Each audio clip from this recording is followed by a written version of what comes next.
Thank y'all for tuning in. Today's episode is going to be a bit different because I don't necessarily consider this any type of Christian or spiritual or biblical channel. I don't. I'm not going to categorize it as that. This is for coaching purposes. But I can't ignore when certain things come to mind or when certain things arise in my life or around me. And I think today's message is very, very necessary because it came to me last night and then it stuck with me until this morning. And it's that God can use anyone. Like a lot of people, I just watched the newest Jamie Foxx stand-up. And he said a few things that stood out to me that I could actually relate to because I've also been in a situation where I was in a hospital and it was sketchy. And I necessarily was not expected to make a recovery. And it was a miracle when I did. So a few of the things that I can relate to in his stand-up is first when he said, being in a vulnerable position, being in a state, he said, he couldn't even wipe his own ass. I've been there. I've been in the hospital, unable to move and reach around and do the most simplest things that I'm used to doing that I take for granted, which is wiping myself.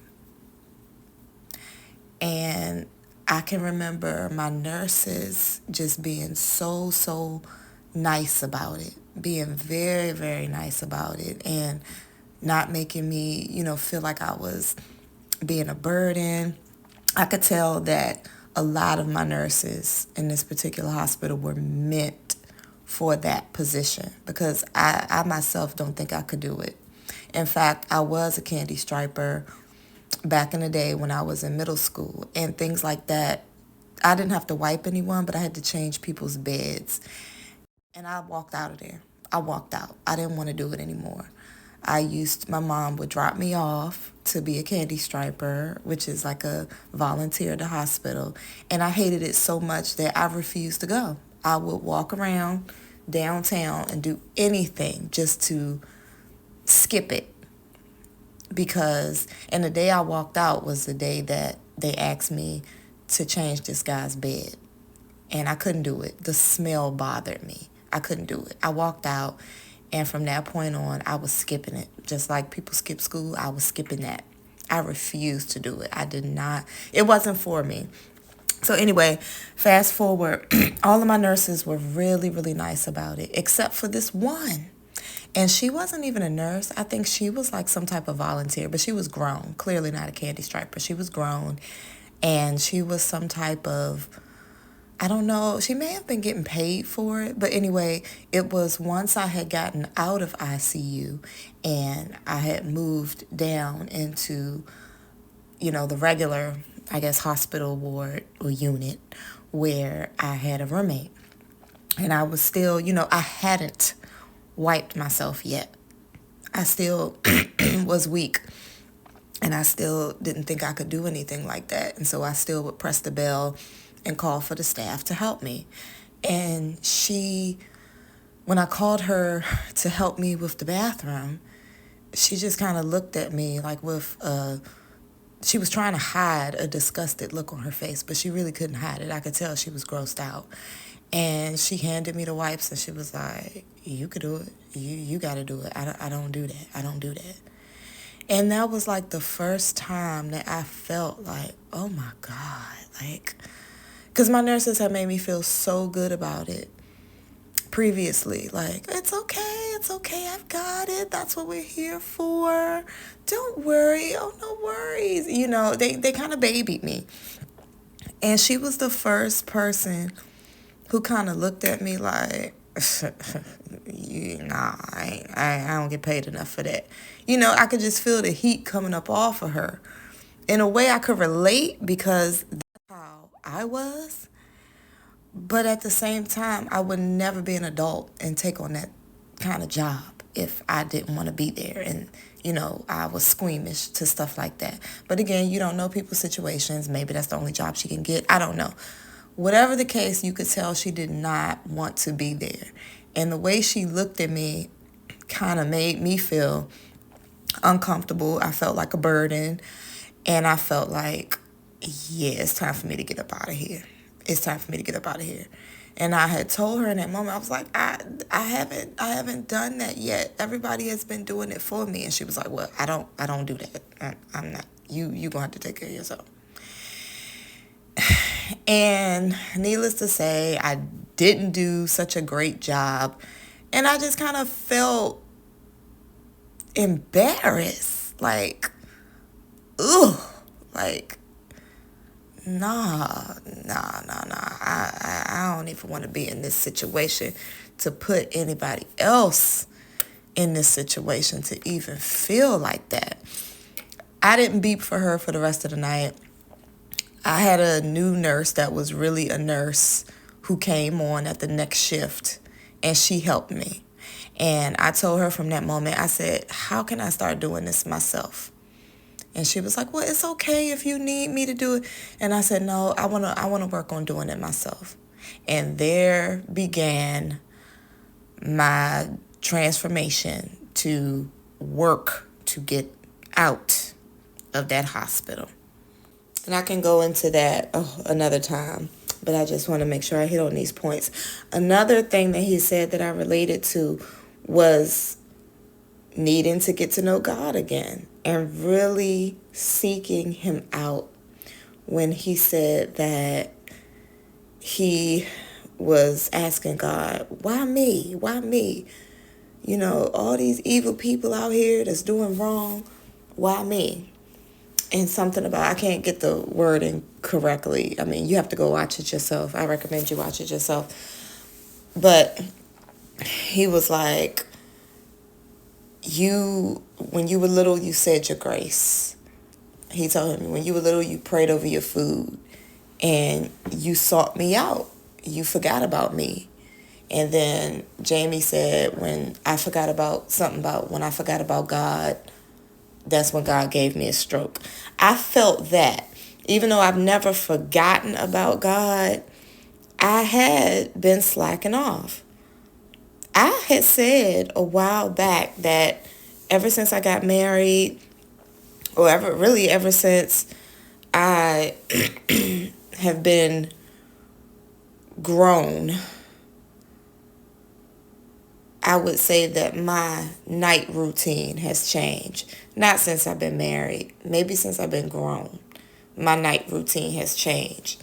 It switched over from me shutting down at night and just saying my prayers. Because since I've been grown, my nighttime routine has switched up multiple times. It consisted of going out, partying, coming home, falling asleep, or staying up, talking on the phone, dozing off while I'm on the phone.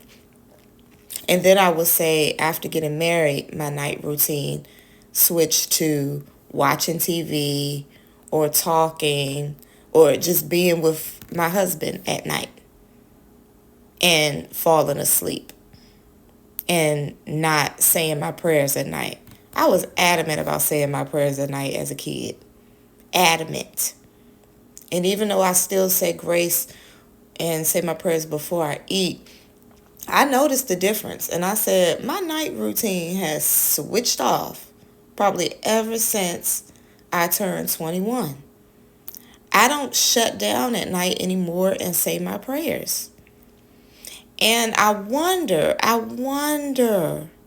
if that has made an impact in my life, because I pray a lot. I do.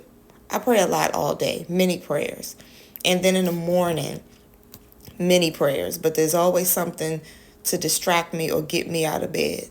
But honestly, I can't think of the last time that I've been able to shut everything down at night, get on my knees, or either turn over in my bed, make prayer hands, and say my prayers. Like a lasting, deep, undistracted prayer. And I just wonder if that has made a difference in my life. I have to wonder.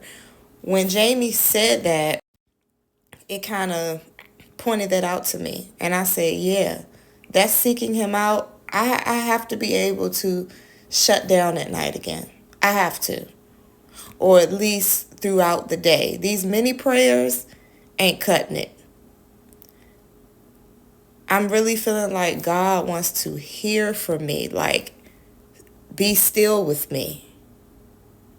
And let's not even blame it on adulthood or marriage. Let's just blame it on social media. Because scrolling on TikTok is what has taken the place of me shutting down at night. Because I'll scroll endlessly. I'm laughing. Some stuff had me crying. Some stuff everything has me intrigued, and then I'm going down a rabbit hole if I see something that I don't know about, and then I'm looking at stories related to that, and I'm doing everything but shutting down and saying my prayers. So that really, really made me think. That made me think when he said that, and I said, wow, we do have to actively seek him out and make time. Make time to get to know him and his word. And just being still with it without all of the distractions. I think the distractions are what's causing the disconnect. With me, anyway. I know for a fact. I'm too distracted. I have to be able to shut down and concentrate on one thing at a time. So it's something that I'm working on. Another one of Jamie's points that I can relate to is being mad at God. When he said that, I was like, oh my goodness. Yeah, I can definitely relate to that. Questioning God, why did this have to happen to me? Why did it have to happen to me?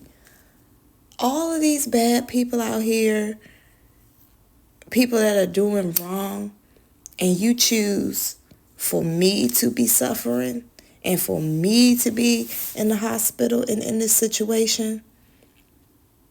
I honestly had those talks with God. And to be completely honest with you, still to this day, I still have some type of anger. Like it's not, I've gotten over the initial anger, but it's still something lingering. Like, why me? I still don't have answers. Still, why me? I still don't have answers why I had to go through that suffering. Even though the suffering is in the past, it's like, okay, but why? I still don't have the answers as to why. And maybe that's because of the type of person that I am. I'm an answer-seeking person, solution-seeking. So I want something to pop out at me and say, hey, this is why it happened. And I want it to make sense. And I want to say, okay, good. Now I see why I had to go through that. But the more I think about it, I don't think life works like that. I think sometimes things will be revealed piece by piece. Sometimes they may not be revealed at all, but it was for your own good. And sometimes it may be revealed in spurts. And even though I've had spurts in my life where I can see, okay, I'm stronger because of this. I now know about this because of this. I'm able to do this because of this. But I really don't have a complete final answer of yes, this is why you endured this suffering, or any suffering for that matter. And it could be that it was just meant to happen to give me a new appreciation for life, because I do have that. And that brings me to my fourth point that he brought up. He said he has an appreciation for life now that some people never get to experience. And I feel that. I feel like I'm on the other side. I feel like there's two sides. There's people who have never experienced a life-threatening situation. And then there's the people on the other side who have. And we are the ones who are saying life is short. And we're saying it, but the people on the other side, they hear us, but they will never know that, because in their head, in their mind, they're probably thinking, but that can never happen to me. And I was there. I was on the other side at one point. I kind of felt invincible. And it's not like I thought I was better than anybody, but I said, I eat healthy, I take care of myself. And I honestly, I can remember the day that I thought that. I was still living at home, and I was like, I was getting dressed for some reason. Now, this is just my memory. I was getting dressed, and I was thinking, I was like, yeah, but I'll probably never be in the hospital. I'll probably never experience that, because I take too good a care of myself. So I know I'll probably never experience being in the hospital. I remember having that thought.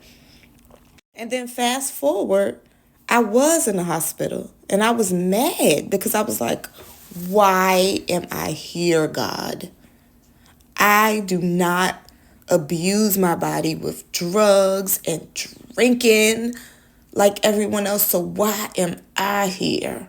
Like, I was mad. I was mad. So I've experienced this side, the side where people are just living and think it could never be them. And now I've flipped totally and joined the other side, which are the people who say life is short, you only live once, and we really mean it, because it's coming from a place of, hey, I almost lost mine. I was able to see it being taken away. It was drifting away, but somehow, by some miracle, I'm standing right here talking to you right now. And this is coming from a place of when my doctor told me straight up, he said, wow, girl, he was like, some of these medical interventions weren't even invented like 10, 15 years ago. He said, if it was 10, 15 years ago, you wouldn't even be sitting here talking to me right now. Do you realize that? And he was really down to earth. And I was like, oh my God. It's like it just clicked in my head. And I was like, you're right. You're right. And he was like, yeah, you wouldn't even be sitting here talking to me right now. You're not supposed to be here. He was like, if this was 10, 15 years ago, even 5 years ago, honestly, he was like, 5 years ago, you wouldn't be here. You definitely wouldn't be here. He told me that.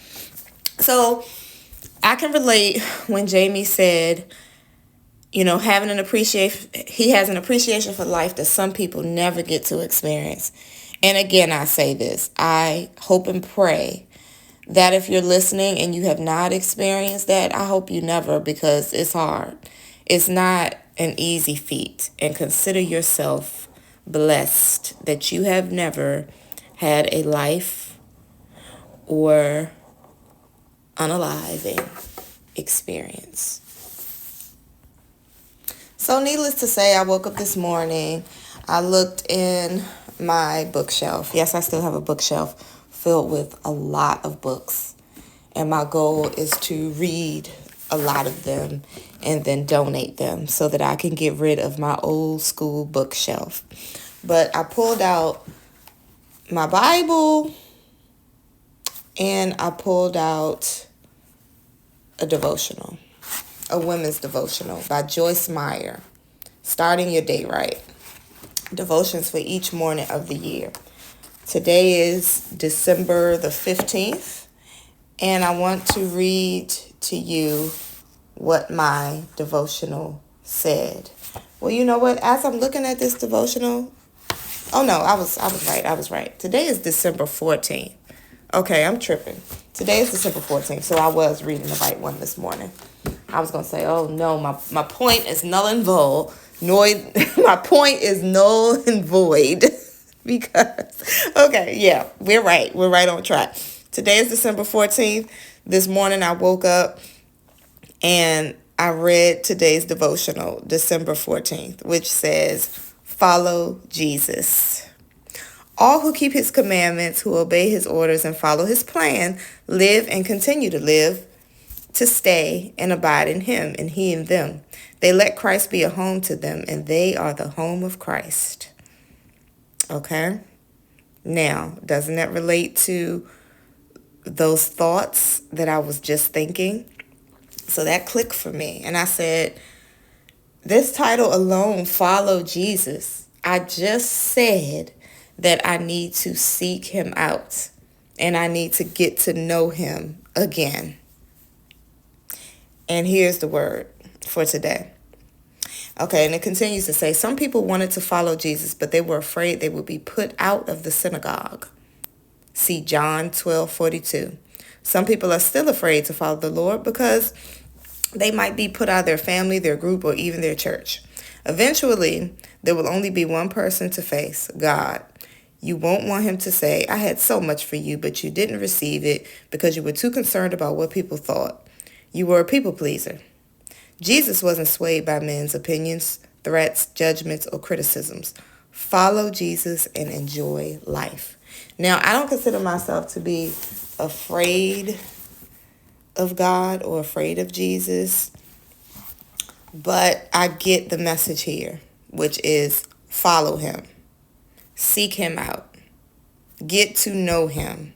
That's what this message was telling me. That's what I got from it. And when he said the thing about people pleaser, that really hits home. I used to be a people pleaser. I've outgrown that little people pleasing phase. So that was confirmation that I'm on the right path with that.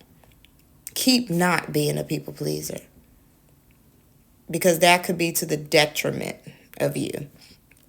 All right, so that was in a devotional. Some other things that I read this morning in the Bible. I said I'm going to start to read a page a day. Again, I am not a religious person. I consider myself to be more spiritual because I believe in God, but I do not necessarily follow a strict religion. But I said, what's the harm in seeking him out? So let's read this Bible. Let's get into it. Some things that stood out that I read on the first page today, because this is a thick book. I can't even expect myself to get through it. But I said, if I can do a page every day, I'm good. And I've tried to read a page in the past, a page a day in the past. And honestly, I get bored because I can't understand what it's saying. All the thee and thou and those words like that, it's not interesting. It's not an interesting read. But here I am again, trying it again. And I said, I don't care if it is interesting. It's the word. I need to seek it out. I'm going to start reading it and make it make sense. And let me just throw in here that I listen to Cassandra Mack Ministries, and she has taught me a lot about the Bible because she puts it in words that I can understand. And she uses examples that I can relate to and understand. So now when someone is, speaking to me, I can quote verses from the Bible because of her teachings, because of what she says on her channel. So check her out. But anyway, it says something on the first page about, okay, let me find it. Okay, here it is. It says, and God said, behold, I have given you every herb bearing seed, which is upon the face of all the earth, and every tree in the face of the earth, and every tree in the which is fruit of a tree yielding seed. To you it shall be for meat. And then if you skip along, it goes on to say, and every plant of the field before it was in the earth, and every herb of the field before it grew. For the Lord God had not caused it to rain upon the earth, and there was not a man to till the ground. But there was a mist from the earth and watered the whole face of the ground. So that lets me know that that's also a sign to me, because I've been trying to be a vegan for a while. I love animals, but for some reason it's hard for me to stop eating meat because I was raised eating meat. So a lot of my meals are meatless with an attempt to eventually become a vegan. And it says something about fruit and feeding the earth, and the fruit and the herbs and the veggies shall be your meat. So what I got from that is that I need to eat more veggies and fruit. Now, again, I don't know if these things should be taken literally, or are they metaphorically, referring to something else. But again, this is my interpretation of what I read, and I feel like that was speaking directly to me. So that brings it back again to my point. God can use anyone or anything or any word to deliver a message to you. Okay, so that's that. I'm not going to get too much deeper into that because you get my point. That was a devotional. That was the first page of the Bible. What is this? King James Version, Words of Christ in red. And those are the messages that I took from it, just like I took the messages from Jamie Foxx and his stand-up. Now, let me say this. I don't even like Jamie Foxx. It's not that I despise him or anything. I know nothing about him. I've never thought he was funny. So I'm not going to say I don't like him, but I've never been a fan of Jamie Foxx. I've never really laughed at his jokes. He's a good actor in his movies. So yeah, I guess I do like him as an actor. But as far as watching his stand-ups, I have not, because I've never thought he was funny. His comedian off of In Living Color, Wanda, she was, that was kind of funny because he was ugly when he did it. I didn't think he was funny in Booty Call. So my point is, I'm not here to knock down Jamie Foxx. Clearly, somebody like him. I'm not here to hate on the next man. Somebody like him, clearly. He is very successful at what he does. But I'm just saying, I guess he doesn't have my type of humor. So I say that to say, even though I'm not necessarily a fan of his, he still taught me something. Looking at his stand-up that he just did since he's been out of the hospital, it gave me a message. And that is why I say that God can use anyone, even someone that you would think that you wouldn't necessarily watch or listen to. Because when we first cut it on, he started off with, a little comedic relief, and I was like, yeah, this is not funny. And I was about to say, cut it off. You can cut it off. You can cut it off. But I just kept watching. And I'm glad I did. Because I didn't necessarily laugh when I watched it on the parts where he told jokes. But I got the message from him to seek out God, follow God. Because I feel like now Jamie Foxx, brother, he's on that side with me. That side. Remember I talked about the side where the people who have experienced a near unaliving experience, I feel like we're on the same side. So now I can relate to him. And again, driving it back, God can use anyone. And this makes me think about one of my former co-workers. I was working at a job, and there was this supervisor. She was really, really nasty. Really, really nasty. And she gave all of the young black girls a hard time. And she was a younger black girl herself. Go figure. She was a younger black girl herself, but for some reason she gave all of us a hard time. I mean, a hard time. Now, again, I know what's going on because this is what I do. I know about these types of females. It was no surprise to me, but it was such a surprise to the other females around me. Why does she act like that? I never did anything to her. Why does she treat us like this? I don't understand. Like, why does she act that way with me? You would think da da da da. But I didn't spend my time trying to overanalyze her because I've dealt with females like her all of my life. I was like, why wouldn't she? Why wouldn't she? I already know what it is. I already know the type of female she is. That ain't no surprise to me. These are the type of females that I have been dealing with since the beginning of time. No lie. Since I was probably 5 years old. So it's no surprise to me why she act like that.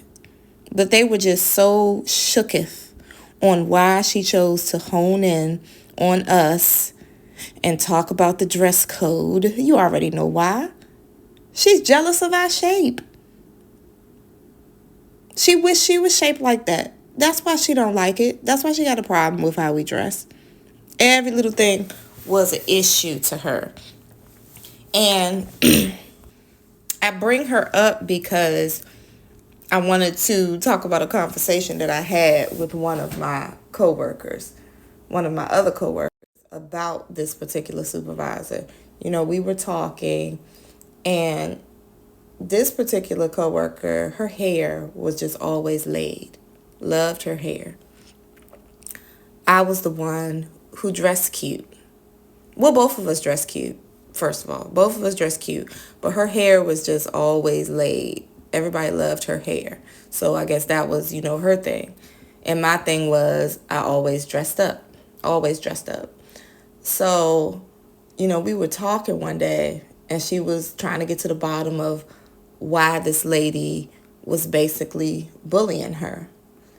And I was telling her, I said, the crazy part is, what she don't realize is she coming here looking like Granny every day with those ugly skirts, those hideous shoes, and those atrocious sweaters. And her hair looks terrible. Terrible.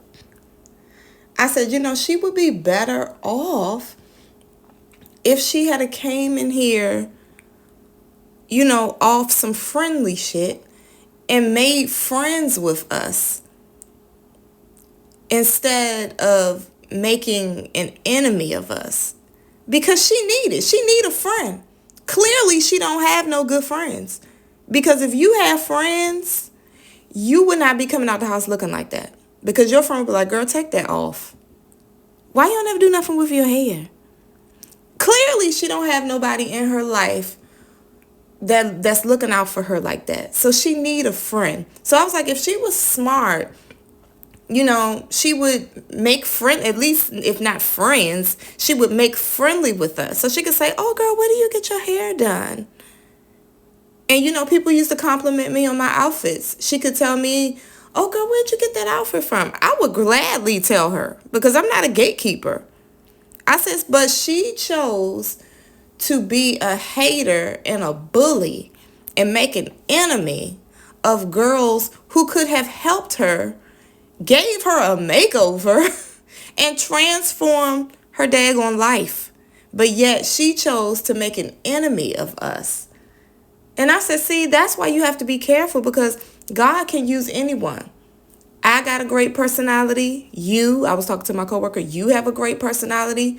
We're not those type of females at all. Some females will look at her and roll their eyes and be like, girl, I'm not telling you where I get my hair done. And I'm not telling you where I get my outfits from. And they're not even open. I said, but we're open. We're friendly. We're open. We're nice. But she chose to look at us like we were the problem. And as a result of that, you're not letting God use the people in your life to help you out. So you in here looking a mess every day. And then it's making you more angry because you look like that. Because you need a fashion tip. You need a hair tip. And I'm not trying to bash people who are not fly, but I'm saying clearly she wanted to be fly, because it was very evident that she was hating on the girls who were fly. And you know that hate stems from someone wanting what you have or wanting to be like you. So clearly you want to be fly. Clearly you want to be cute. And she wasn't ugly. And that's my whole thing. You don't have to look like that because you're not even ugly. But you probably look like that because you're so nasty to the people who are put in your life that could really help you. We could have gave you a whole makeover. We could have went shopping together. Could have been shopping buddies. We could have been friends. I'm not even going to say friends because y'all already know how I feel about that friend label. We could have been associates. We could have been cool. Let me just say that. We could have been real cool. You could have shot us a picture or something to say, oh, girl, how this look? We would have told you the truth. Because clearly, the people in your life are not telling you the truth. They probably laughing at you when you walk out that door every day looking like Granny Sue. But that's just my point. God can use anyone. So here she was being a bully and trying to be mean deliberately to the people, the very people who could have helped her out in life. Could have gave her a new lease on life. And, you just have to be aware before you bash someone. Just look at me. I didn't want to give the Jamie Foxx special a chance. I didn't want to give it a chance. But I chose to give it a chance. I said, no, let me not say cut this off. Let me just look at it. Let me just watch it. And sometimes you have to do that. You have to just be willing to allow things to work in your life. Don't be so quick to shut everything down. Because God can use anyone or anything for that matter. Y'all be safe.